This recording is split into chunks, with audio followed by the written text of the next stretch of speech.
Notre compatriote Hervé Gourdel a été assassiné par un groupe terroriste.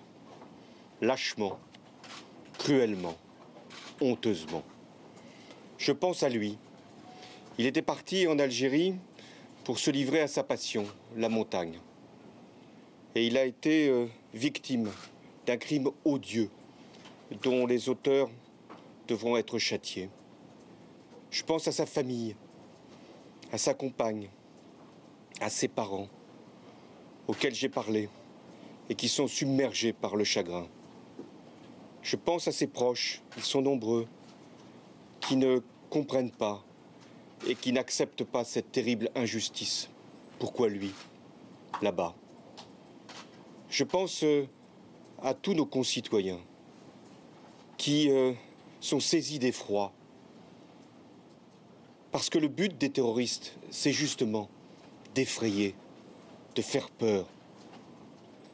Alors, dans ce moment, je veux rappeler des choses simples et fortes.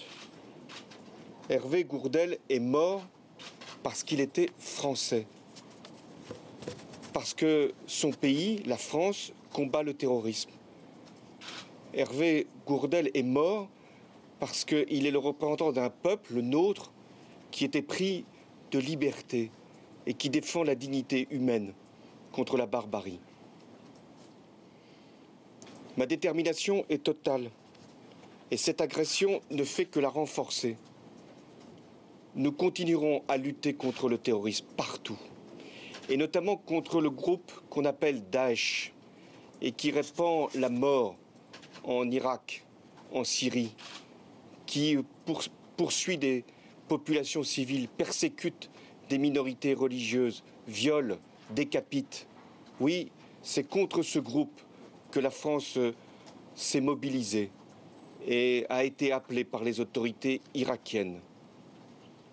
Aussi, les opérations militaires aériennes, puisqu'il n'y a pas de troupes au sol, ces opérations militaires se poursuivront tout le temps nécessaire. Je veux aussi que toutes les dispositions soient prises pour assurer la sécurité de nos compatriotes, ici, en France et partout dans le monde. Je renouvelle mes appels à la vigilance, mes consignes, pour que nul ne soit exposé à un risque qui est inutile dans cette période. Je réunirai dès demain un conseil de défense pour à la fois fixer les buts que nous avons assignés à nos opérations militaires et renforcer encore la protection de mes compatriotes. Dans cette épreuve, l'unité est la meilleure réponse.